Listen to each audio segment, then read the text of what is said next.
E aí, minha aprovada, vamos resolver a questão 24 da lista 4 do Bruno, beleza?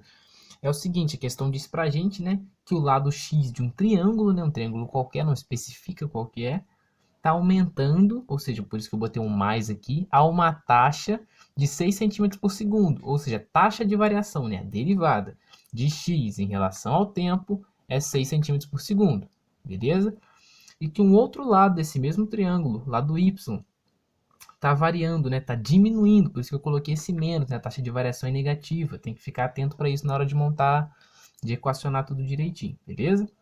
Ou seja, a taxa de variação dele com o tempo é menos 4 centímetros por segundo, e a taxa de variação do ângulo entre os dois, beleza? Não pode ser um ângulo qualquer, tem que ser o ângulo entre os dois, né? Esse ângulo está aumentando, por isso vem esse mais, a 0,05 radianos por segundo, né? Essa é a taxa. Pede para a gente quão rapidamente está variando a área, né? Quando x vale 80 centímetros, y vale 100 centímetros e θ vale π sobre 6. Quando ele diz quão rapidamente está variando a área, ele está falando de tempo, né? Ou seja, ele pede para a gente a taxa de variação da área com relação ao tempo. Tranquilo? Aí a gente tem que se perguntar, bom, é um triângulo, né? Como a gente vai montar essa taxa de variação? E como é que a gente vai ter uma função área para a gente poder derivar? Porque quando ele pede dA dt, a gente sabe o que? Vamos montar nossa... Se a gente quer uma taxa de variação, a gente está procurando montar o que? Uma regra da cadeia. Isso, diferencial total dá a variação total. Regra da cadeia dá uma taxa de variação, beleza? Então eu vou ter a variação da área com relação à variável x, né, o lado x, vezes a derivada de x com relação ao tempo, mais variação da área com relação ao lado y, vezes a variação de y com o tempo, mais a variação da área com relação ao ângulo, vezes a variação do ângulo com o tempo. Porque todos esses parâmetros, os dois lados e o ângulo, vão variar a área, né, desse triângulo na sua respectiva contribuição. Tranquilo? E se você estivesse se perguntando, né, por que aqui é derivada parcial e aqui é derivada ordinária, é porque a área, né, é função de mais de uma variável, beleza? E x não. Então, por isso que as derivadas são parciais, e aqui, né, no caso dx dt, dy dt e dθ dt, são derivadas ordinárias. Tranquilo? Então, é basicamente, né, essa expressãozinha que a gente montou aqui, e a gente quer determinar essa aqui, ó, essa derivada e essa derivada, porque o restante todo a gente já tem.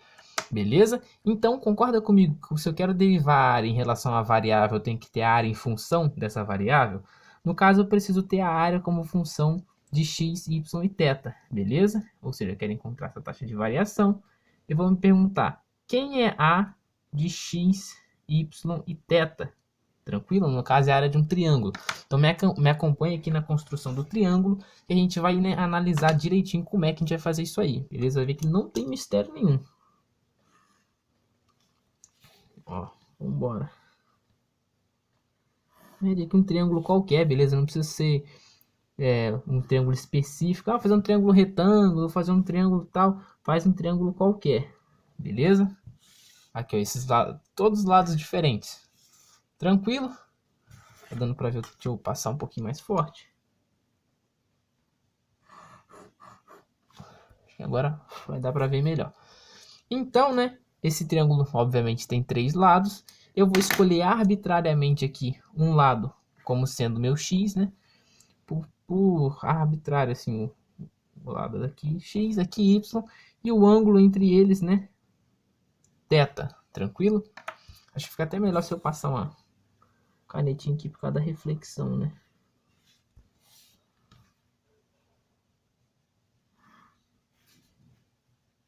Então, ó. Tá beleza, tá montado o nosso triângulo. E bom, como é que eu calculo a área do triângulo? Vamos lembrar lá do ensino fundamental, do ensino médio. A área do triângulo não é, vou dizer, ó, a área do triângulo não é metade da base vezes a altura, né? Metade da base vezes a altura, beleza? Ou base vezes a altura sobre 2. Quem é a base? A base é a parte que fica embaixo, né? É a que serve de base para o triângulo. Ou seja, reconhecendo aqui por similaridade, eu vou ter que a base vai ser igual ao x. Tranquilo? A base é o x. Quem é a altura? A altura é o lado, né? É a parte do triângulo, não é o lado, né? É a parte do triângulo que é perpendicular à base, beleza? Ou seja, a minha altura, eu vou traçar ela aqui, ó. Ela tem que atingir o ponto mais alto lá do triângulo, beleza? No caso, até fiz um pouquinho, poderia ter feito um pouquinho mais pro lado aqui, ó. Tranquilo? E ela tem que ser necessariamente perpendicular à base. Tranquilo? Isso aqui é o que eu chamo de H da minha altura. Beleza? E bom, eu preciso ter uma área que seja em função de x, já encontrei, né? Porque x vai assumir o lugar da base. Mas eu preciso relacionar o H com y e θ. Beleza? Como que eu vou fazer isso? Bom, eu devo precisar multiplicar esse y por alguma coisa e tal. Existe mais uma maneira de fazer, eu vou explicar todas, porque é aqui que está a chave, né, do exercício. Se souber fazer essa parte, o resto é só o que você já fez várias vezes. Como é que eu vou escrever, né, essa altura em função de y e de θ? Repara aqui que eu montei um triângulo retângulo, né? Beleza? E eu vou ignorar, vou negligenciar o x, porque eu cortei aqui num ponto onde eu não sei. Não sei que ponto é esse, né? É uma fração do x. Aí, beleza. O H e o Y fazem papel de quê? Respectivamente, cateto oposto a θ, né? Se você desenhar um olhinho aqui, ó, para onde que o ângulo está olhando? Para lá, ó. Então é o cateto oposto a ele. E Y faz o papel de hipotenusa, beleza? Então, o que que eu vou fazer? Qual é o vínculo entre o cateto oposto, né, e a hipotenusa? Bom, o vínculo entre cateto oposto e hipotenusa é o seno, né? Porque eu posso escrever o que, ó? Seno de θ, ele é o cateto oposto, H, é igual, perdão, sobre a hipotenusa, beleza? Já consegui relacionar. Agora, o que que eu faço? Se eu quero trocar, né, no lugar de H, colocar ele em termos de y e θ, eu vou ter que isolar o H aqui, ó. H igual a quê? Y seno de θ. Tranquilo? Substituindo na expressão os valores de x e de h, eu vou ter assim que a minha área do triângulo, né, eu não preciso colocar mais esse t, em função de x, y e θ, ela vai ser o quê? X, que era o meu b, base, vezes a altura. Quem é a altura? Y seno de θ. Y seno de θ. Sobre 2. Perfeito, já consegui uma expressão para a área exata, né? Que vincula x, y e θ. Você poderia pensar também, agora que vem uma outra sacada, né? Para a galera que curte mais física e ou trabalha com geometria usando mais vetores, né? Lembra lá na física, cara, quando você tinha, né? Minha aprovada, meu aprovado. Quando você tinha um vetor assim, ó. Um vetor lá. Né? Geralmente era força, né? Tinha um vetor força lá, ó.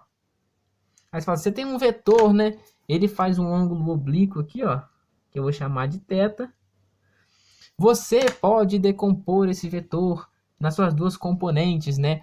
A componente horizontal, aí se desenhava assim, ó. Fazia um paralelismo ali maneiro. Aí decompunha o vetor. Aí aqui você formava a componente horizontal, que você chamava de fx, né? Aí aqui você formava, deixa eu desenhar mais para cá, a componente fy do seu vetor, beleza? Aí você desenhava isso aqui, aí você falava assim, quando eu tenho o ângulo que está aqui, né, embaixo do f, para eu decompor embaixo, eu botava assim, f, né, para a força ficar deitadinha, em vez de estar inclinadinha assim, ó. Para você deitar é consono, né? Aí você fazia assim, ó, fx vai ser igual a f consono de θ. E a mesma coisa, quando eu queria decompor na vertical, em pé ele está sem sono, né? Aí você fazia assim, fy igual a f sem sono de θ. Não é verdade? Não fazia assim? Esse fy, se eu transladar ele para cá, vai formar um triângulo retângulo igual a esse aqui, ó. Transladando. Então você poderia ver que por decomposição vetorial, se eu considerar esse aqui o meu f, esse aqui o meu fy, e esse aqui, o meu fx, eu iria decompor da mesma maneira, beleza? Você poderia usar tanto essa ideia quanto a outra, ou multiplicar, né, simplesmente por cateto oposto sobre hipotenusa, você chegaria no mesmo resultado, beleza? Então vamos lá. Aqui já matou a sacada do problema. Jogando, né? Jogando não. Agora eu posso calcular minhas derivadas parciais, beleza? As derivadas parciais, se eu tenho A como essa função aqui, como é que vai ficar o meu d-ROM A, d-ROM x?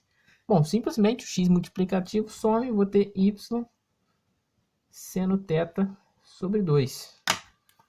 Show de bola, facinho, facinho, facinho. Como é que vai ficar o meu d-ROM A, d-ROM y? Vai acontecer análogo, né? Vai ser x seno de θ sobre 2.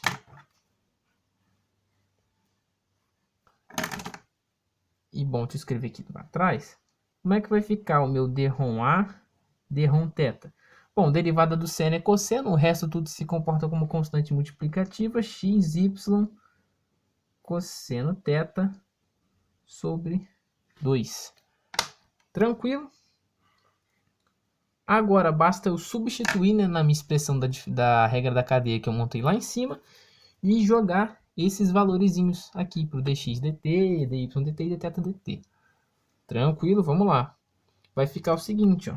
Escrever aqui no cantinho. dA dt vai ser igual aqui. Bom, d-ROM A, d-ROM x. Aplicando, né, os valores, se d-ROM A, d-ROM x é y seno de θ, ele me diz, né, que y valia 100, x valia 80 e θ π sobre 6, né? Vai ficar assim, y 100 centímetros vezes seno de π sobre 6, seno de π sobre 6, dividido por 2, vezes dx dt. Quem é dx dt? É mais 6 centímetros por segundo. Tranquilo? Já olhando as unidades aqui, né, você já vê que vai sair área por tempo, né? Ó, centímetro quadrado por segundo. Aí mais, d-ROM A, d-ROM y, x vai ser 80 centímetros vezes seno de π sobre 6 sobre 2. Que é a mesma coisa, vou colocar um colchetezinho para ficar mais bonitinho. Vezes a variação de y, né, em relação a t. Variação de y em relação a t era menos 4 centímetros por segundo. Mas aí eu vou ter o d-ROM A, d-ROM θ. X, que era 80 centímetros. 80 centímetros. Vezes o y, que era 100 centímetros. Vezes cosseno, né? Cosseno de π sobre 6. Ficou meio apertadinho aqui, mas que dá para ler.